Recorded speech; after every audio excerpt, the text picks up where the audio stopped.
Hey you guys, are you ready for the best show in the Pacific Northwest? Here's my dad to his boyfriend and friend. Oh man, it's so...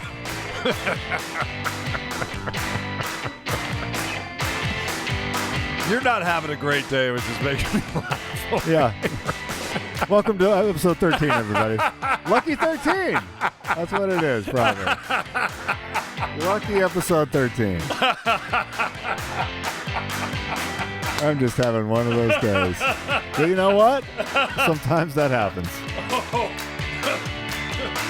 Oh man, you know I am not laughing with you or at you. I'm just laughing. Right. No, you're laughing at me. I get it. This could be okay, man.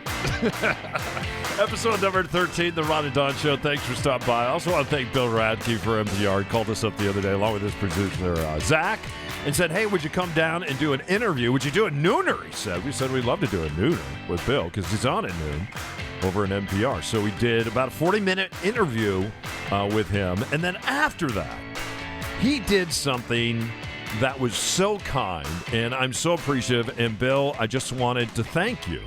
He pulled myself and my son aside, and a lot of you know that we were let go from terrestrial radio over on Cairo Radio, and Bill used to do mornings there, and something similar happened to him, and he had unbelievable ratings when he ended up leaving Cairo, and he landed back at NPR. So anyway, when he separated with the station, I picked up the phone, and I called him, and I reached out to him.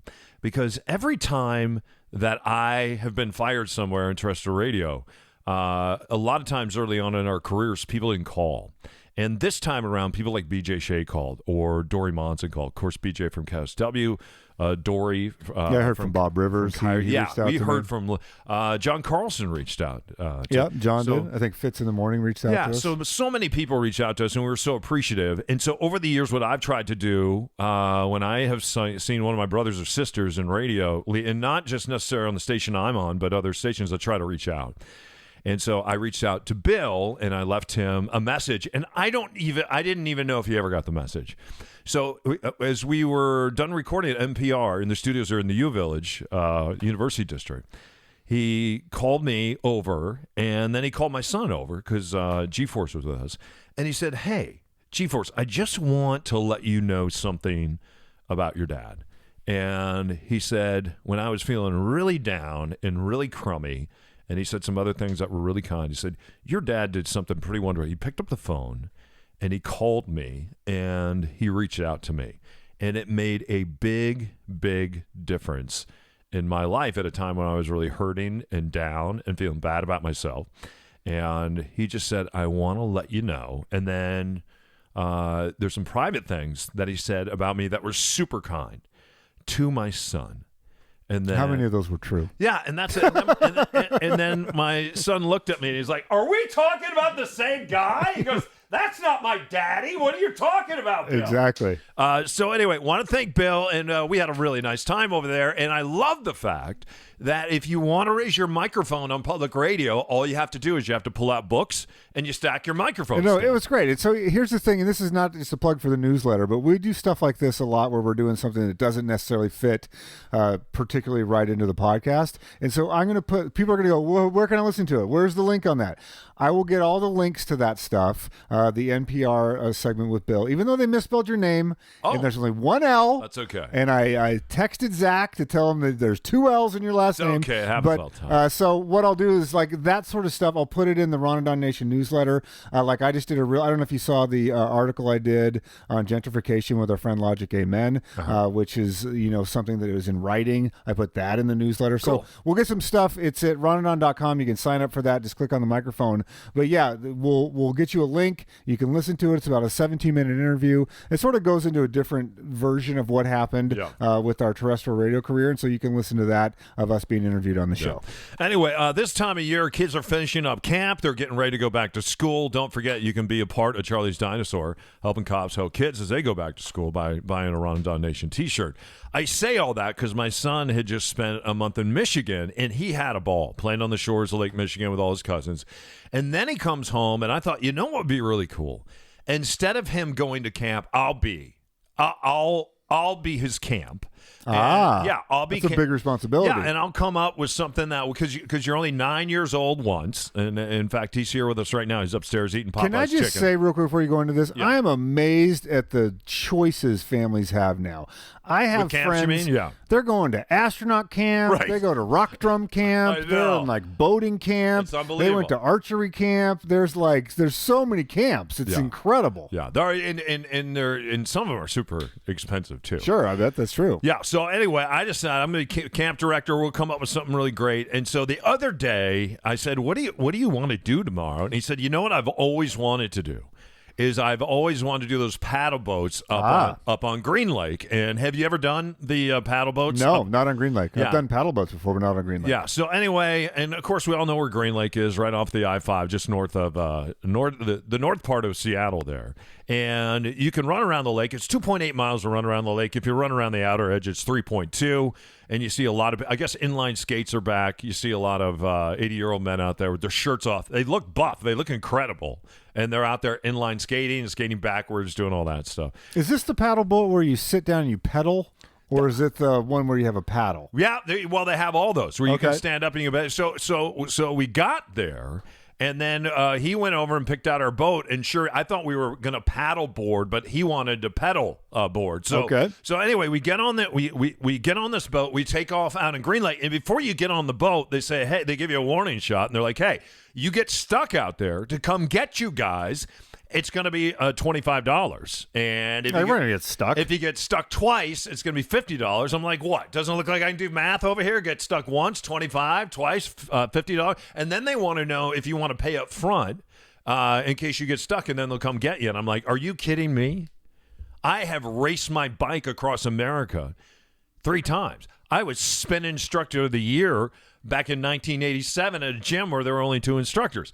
On top of that, I still teach spin every Wednesday, and I teach spin every Friday. There's no way you're getting stuck. There's no way that I'm not going to let this happen. So anyway, we get out on the lake, and we start pedaling, and the first thing that I noticed is about 4 minutes in to pedaling across the Green Lake, my legs are burned up, man. I was 4 minutes in, and I think I'm in pretty good shape and a trail runner. I lift weights every once in a while. You weren't burned out in 4 minutes. I kid you not. In 4 minutes, I was done. How fast were you pedaling? Well, here's the thing. My son can really, really pedal, and if you're both not pedaling at the same speed, you end up just circling. You're doing, it's like you're going down. So we're sitting there and we're pedaling and we're pedaling. Not going anywhere. Come to find out, we're kind of in the same part of the lake. We're in the very same part. And then we almost hit a couple people that were swimming. Come to find out, there were people out there that were training for ultra marathons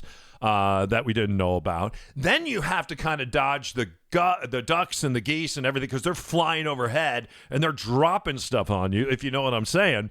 And then if you get a little too close to the shore, we found out pretty quick you can bottom out that boat, and then the next thing you know, you may be calling for a towing. How many rescues you did you may have? be calling once, you may be calling twice.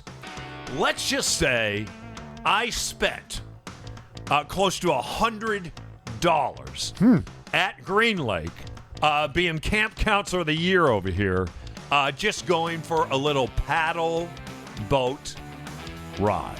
Anyway, be careful if you're going to go out there, and you might want to give them $25 up front, because chances are they're going to have to come get you. It's the Ron and Don Show, only on the Ron and Don Radio Network.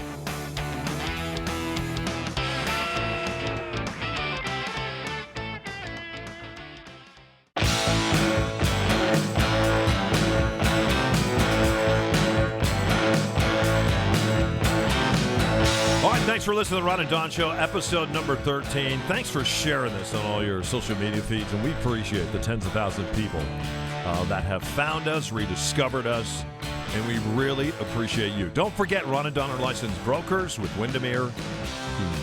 Reach out to Ron at Windermere.com, or Don O'Neill, 2 L's with this at Windermere.com. I was just telling you, I am this summer's camp counselor. We were driving around the other day, and Ron, I thought of you because a bee entered my 4Runner, and I drive up front. G4 sits in the second seat, and then Charlie kind of sits wherever he wants to. Charlie the dog. Sometimes he's all the way in the back because he likes the window down, kind of like the old Volvos where you're turned around and you like to watch the traffic behind you. Sure. He loves doing that. Sometimes he sits in the second seat next to G4, and then sometimes he's up front. It just kind of depends upon what we're doing that day. We're driving along. I think we had stopped to get some Popeye's chicken or something. And as we're driving, the next thing, remember this, when a bee. Is it a bee or a wasp? Because people get those confused. Was it a bee or a wasp, do you think? It was a bee, and we were at Ken's getting a hot dog. There you go. We were at Ken's getting a hot dog. By the way, on Queen Anne, a great bagel hot dog. We found out it's one of our new favorite foods because we're trying new favorite foods this year. What's that? Thank you. Cheddar bagel bacon dog. A cheddar bagel bacon dog. Because we've been working, this camp counselor over here is like, hey, we can't go back to school and just eat pineapple and bacon and Cheez-Its. Well, you can. We got to add to the palate this year. So we came up added the bagel hot dog. With the bagel hot dog. Anyway, we get in the car. We're driving along. Bee enters the car. Not Wasp. Bee enters the car.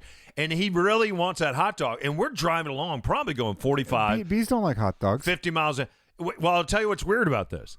G-Force is convinced that the bee wants the hot dog. He passes the hot dog to me. I'm now holding the hot dog. The bee is coming after me. I'm turning around saying, I don't want this hot dog. I give it back to the 9-year-old when I should have thrown it out the window. What's the matter with me? But I didn't want to waste a good bagel dog. So anyway, we tossed the hot dog back and forth. We finally stopped the vehicle. We exit the vehicle. The bee followed us, didn't it? The bee followed us to the front of the vehicle, and then we went inside a store. The bee was either after something on us or after the hot dog. I didn't want to smash the bee, though, because my son explained to me when you smash a bee, you smash a little sack inside, right? That's what he explained to me. No, not a sack. It's made out of poison. It has a poisonous stinger. Yeah. So anyway, he explained this to me. Ron's a beekeeper, and the other thing is this. There's a nationwide, worldwide shortage of bees right now.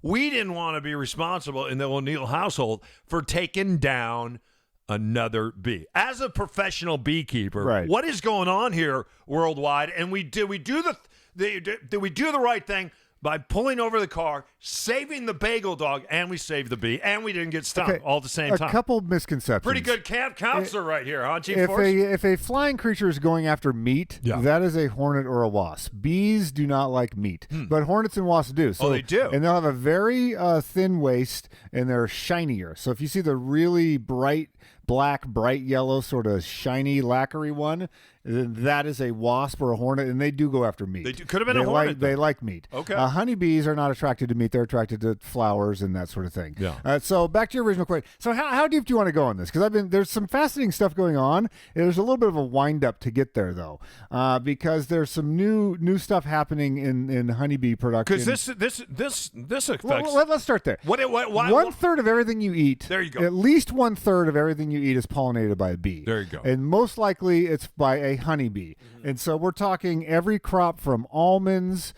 to watermelons to cherries to Washington State apples. All of this stuff is pollinated by bees. And most of the fruit crops that are grown in the United States are pollinated by bees.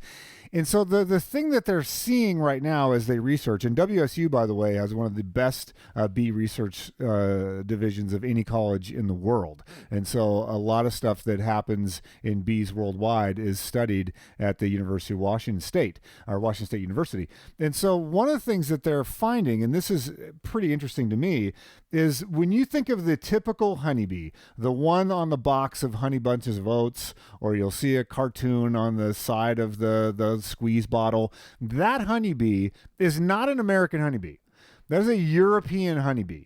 And so what happened in days of yore when they figured out you just couldn't get sugar anywhere. Like in the 1800s or 1700s, you didn't walk down to the bodega or to Ken's Market and buy any sugar. So sweeteners were very sought after. And when they found honey, wild honey, they're like, how do we get more of this? This is really good stuff. And so it was the Europeans that said, well, we figured out a way to sort of keep bees. They brought those bees over to the United States. And so all of the bees that we think of as honeybees are European honeybees.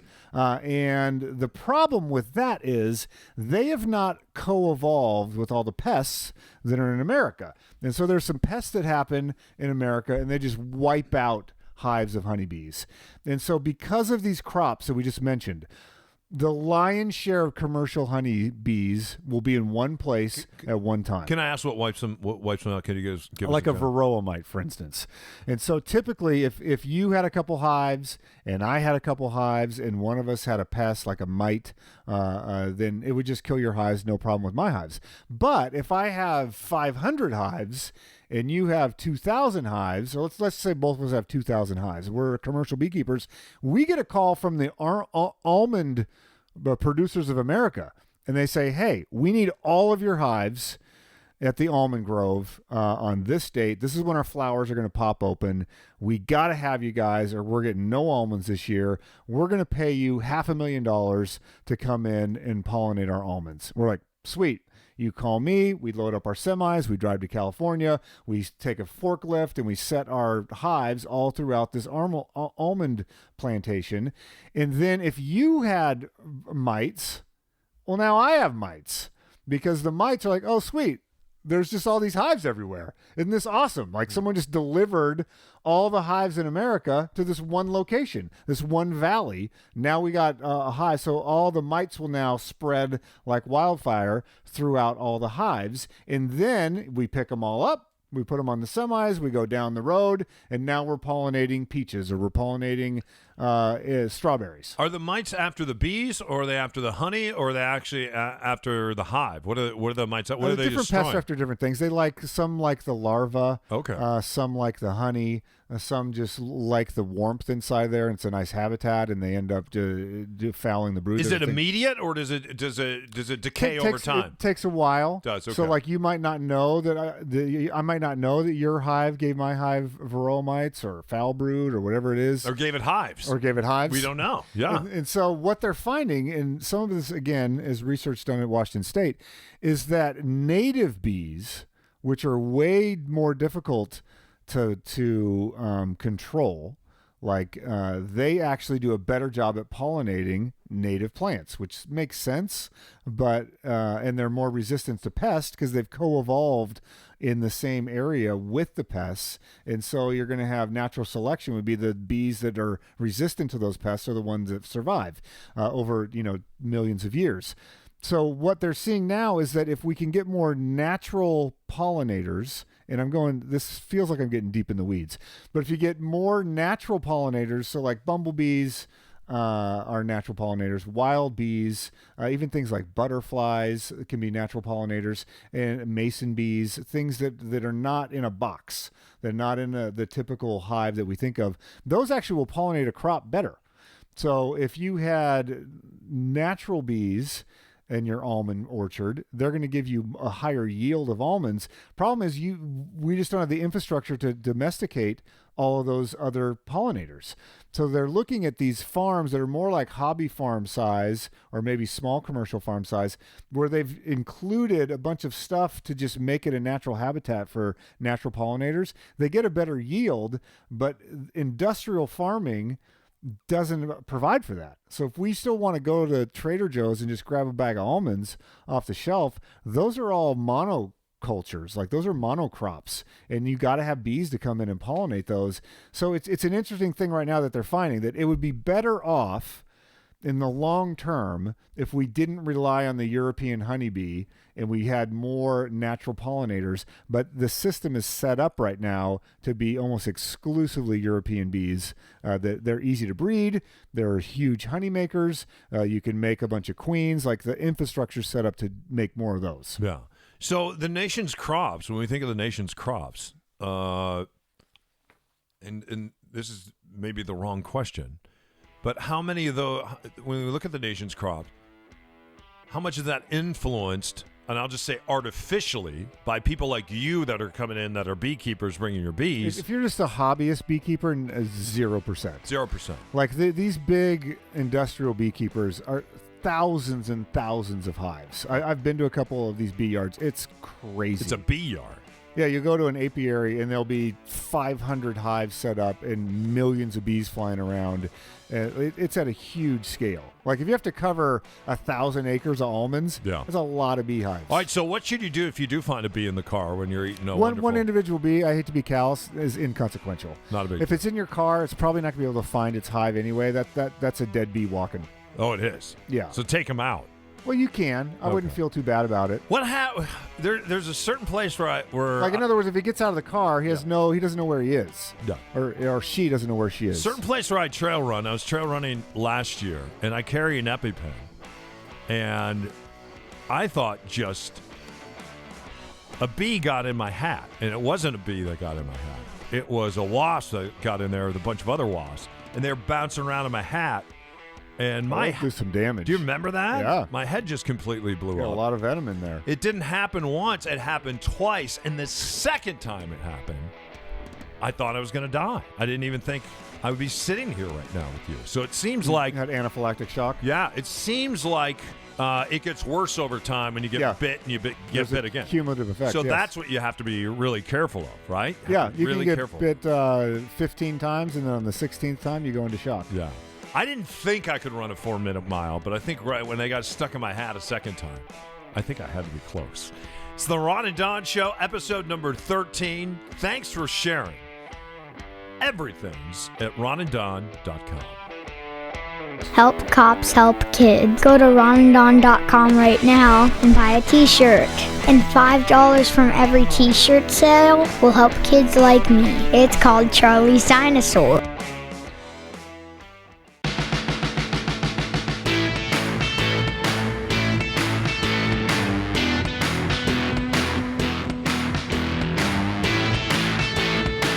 The Ron and Don Show, only on the Ron and Don Radio Network. We pay for all this by being licensed realtors. Reach out to Ron at Windermere.com, Don O'Neill at Windermere.com. We'd love to be a part of the nation's biggest transaction, because you are part of the nation. It's the Ron and Don Nation. Get that Nation t-shirt. Go to ronanddon.com, buy a t-shirt. $5 goes towards Charlie's Dinosaur. We are helping cops help kids with backpacks and really cool stuff as they go back to school. I'm curious to get your take on this. I found this absolutely fascinating. It's from the Pew Research Center. I don't know if you've seen on your Facebook or just your friends all the people going to college for the first time. So you'll have a friend or even my family members. They go down there. You're in college. They'll typically go to Target or Walmart. You buy the mini fridge. You get them all situated in the dorm room. And so it's kind of fun to see people go and what college they chose and got into. And my niece went to Clemson. I got one at Miami, and a good friend of ours, they just went to Villanova. So you're seeing a friend at UCLA. You get to see all these people, UW, wherever it is, WSU. And so this is an interesting study that came out, and I rolled my eyes at first, but then when I read into it, I want to get your take on this. There's a growing divide in the views of higher education, and it's kind of breaking down political lines. So the more Republican you are, the less favorable and the more harm you think that higher education is doing towards America. So Pew Research Center went out and they said, is college, higher education, is it doing good for America or is it doing bad for America? And so depending on where you are on the political spectrum, your answer was what I just said. And so at first I rolled my eyes at that a little bit. And then when I dug deeper, I'm wondering if Republicans have a point here. And so I'm going to give you the criteria that they asked on. And I think if you're open-minded, you can see what they're saying. So when they said tuition costs are too high, Democrats and Republicans both were like, yeah, that's a negative about higher education right now. It is incredibly expensive. And I don't think there's any category of consumer product that's grown faster than tuition prices over the years. It's incredible. So both of them, that's the only category where Democrats were higher than Republicans. But then it says students are not getting the skills they need to enter the workplace. So you go get this 4-year degree, and then you graduate. You got $100,000 in debt, and you don't have the skills to get into $100,000 job. So Republicans care more about that than Democrats do. Too much concern about protecting students from views that they might find offensive. This is one of the largest categories. Democrats don't care about that very much at all, only 31%. 75% of Republicans have that fear. My kid's 18, just graduated. I've tried to give them a pretty conservative upbringing. Now I'm throwing them into the lion's den. They're going to get a lot of viewpoints that I don't agree with, but they need a college degree, so I sort of have to just swallow hard and hold my nose. And then the final one, professors bring their political and social views into the classroom. 79% of conservatives believe that. Only 17% of Democrats are worried about that. I think they have a point. I think if you're a conservative person, and you maybe have gone to great lengths to protect your child from some viewpoints that you didn't like when they were 5, 6, 7, 12 years old, that's something that we should pay attention to, don't you think? I think it goes back, and that's interesting. That's very, very interesting, Ron. I think it's connected to this. I think it's the way that we look at each other, and specifically the way that we look at the trades. I have some nephews, and one just became a telephone lineman. I didn't even know there were telephone linemen anymore. In Wichita? Yeah, he's a lineman for the county. Glenn Campbell sang about this a number of years ago. And then I have another one of my nephews who's a journeyman. He's a plumber, and he's traveling around the country right now and working on some rather big projects. What's interesting is there's a house that I just had built about a year ago. And I was talking to the gentleman who was basically in charge of building the house, and he was working for the general contractor that was helping me. And his name was John, and John was this incredible artist, and he's almost 50 years old. And as I looked around the job site, everybody on the job site, even the guys that were pouring concrete, a lot of those guys are in their 50s, 60s. One guy was 72 years old. And I asked John, I said, where are all the young people? Where are all the young men that are going to come along and they're going to learn this trade from someone like you who's an artist? And he said, you know what? There are no young men like me. He said they really don't exist. You might see them on some big job sites downtown in South Lake Union or see the crane swinging. He said, but at the end of the day, everybody that's coming out of high school, they feel this pressure that they should go get a college education. And along with that college education comes a lot of debt. Along with that debt sometimes you're looking for a specific skill that you don't have. And you think about it. If you are a lineman for the county, or if you are a construction worker, or if you are somebody that can do a great job as a plumber, electrician, something like that, hanging sheetrock, you have a life skill that not only can you use personally, but you can use in your community, and you can also use that globally. You can travel the world, and you can help people. If you're a plumber, for instance, find clean water around the world. There's all kinds of cool things that you can do with that specific talent. That's not necessarily a degree. So I think it's the way that we approach education with our kids. And we always say, we set some money aside and say, you know what, you're going to college. Where are you going to college? What do you want to do when you grow up? And it's connected to a college degree. And I think it needs to be okay for kids to say, I want to be a lineman for the county. You know what? I want to be a police officer. I want to be a firefighter. I want to join the National Guard. I want to be a journeyman somewhere. I want to create things with my hands. I want to be a construction worker. I want to operate a crane. Maybe I want to be a truck driver. Maybe I want to be a plumber, an electrician. That has to be okay. And it seems like we don't value that.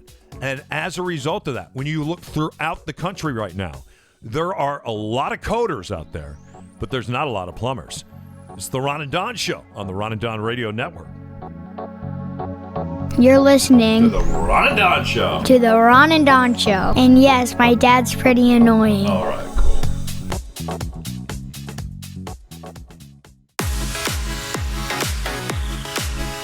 All right, episode number 13, the Ron and Don Show. Don't forget, it drops every Monday, and we appreciate that you share with other people that you know are in the Ron and Don Nation. And don't forget, Ron and Don Nation t-shirt. Buy one of those. Go to ronanddon.com.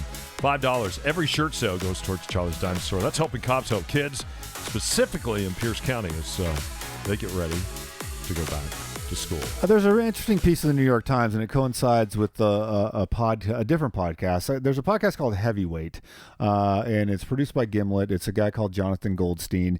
And so the premise of this podcast, and I've listened to almost every episode, is that they'll take an ordinary person most of the time, and they will do for them, try to go back and repair something that nags them from their life. And so one example they talk about in this article is a woman named Christina, and I heard this episode. She was in foster care, and the one thing she loved to do was play basketball. And so when she got into 11th grade, her foster mother made her quit the basketball team. And she says that her life never got back on course the way she thought it would if she had continued to play basketball. And she thought she maybe could have got a scholarship and her life would be totally different now. So she's 42. Wow. So this happened when she was in 11th grade. Yeah. She's been wondering about it now, and so she contacted the show in her 40s. They tracked down her foster mother because I think they had a falling out. She was only a foster mother there for a short time in high school, and they try to answer that question for Christina. Another episode that I always remember is a man that gave his friend Moby, who was just an unsigned music artist at the time, a CD collection from the Library of Congress, field recordings.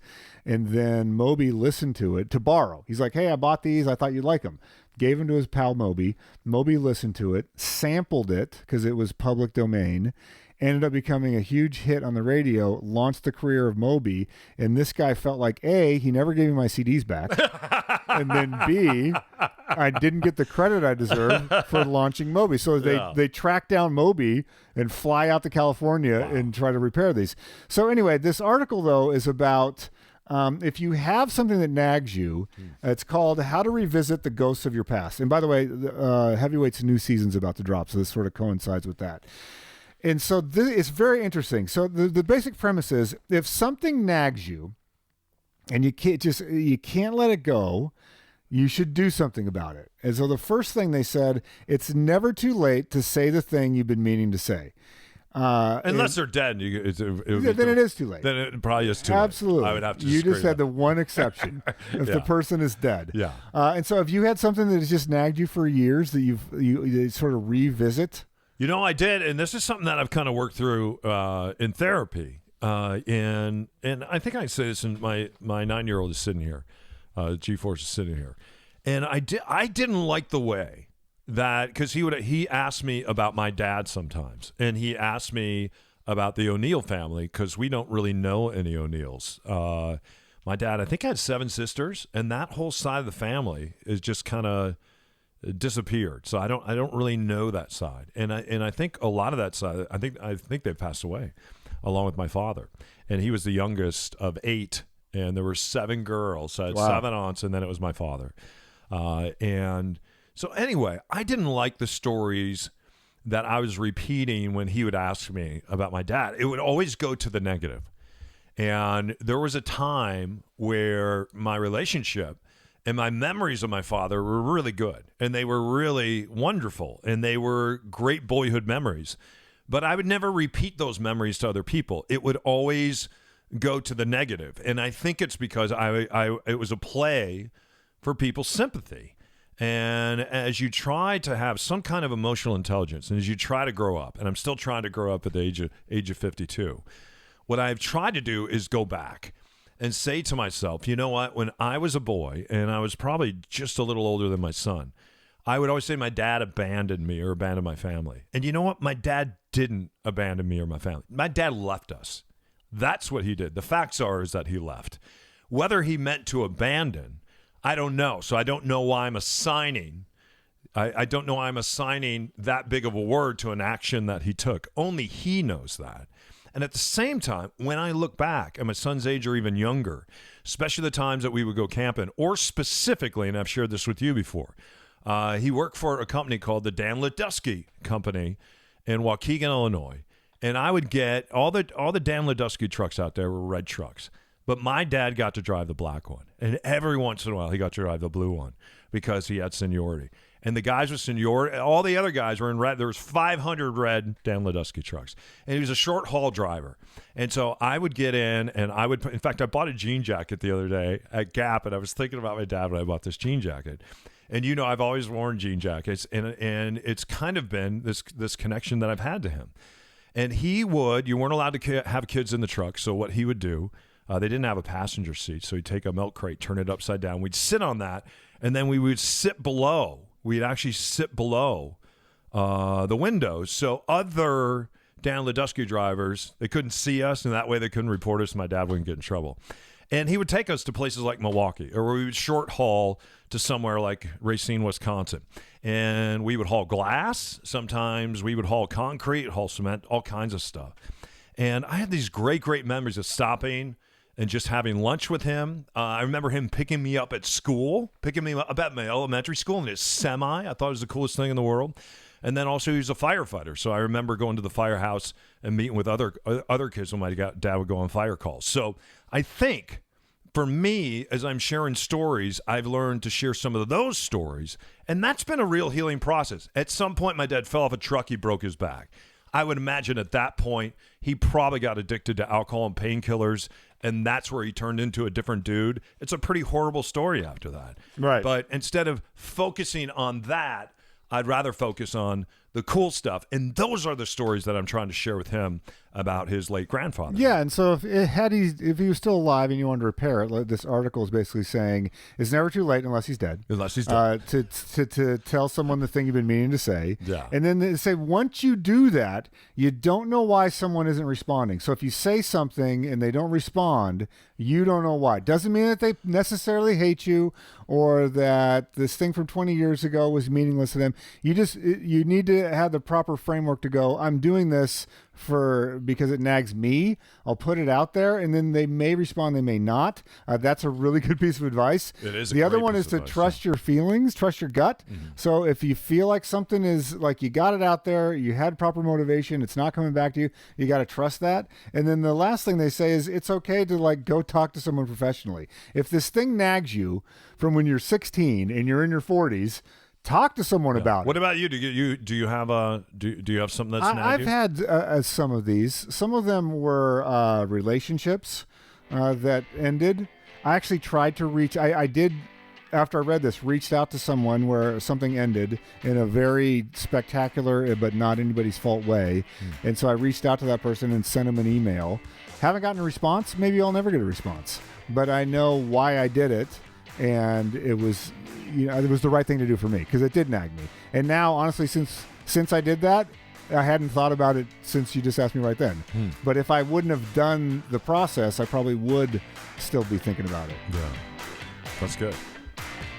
Check out Heavyweight. It's a good show. Yeah. All right. It's done, man. Episode number 13.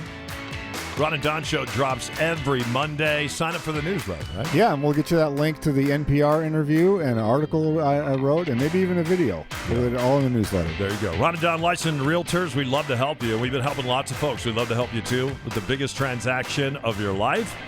All you have to do is write Ron at Windermere.com, Don O'Neill at Windermere.com. Thank you for listening. Means the world to us. Buy that t-shirt. Take a picture of it. Send it to us. We'll put it up on our socials.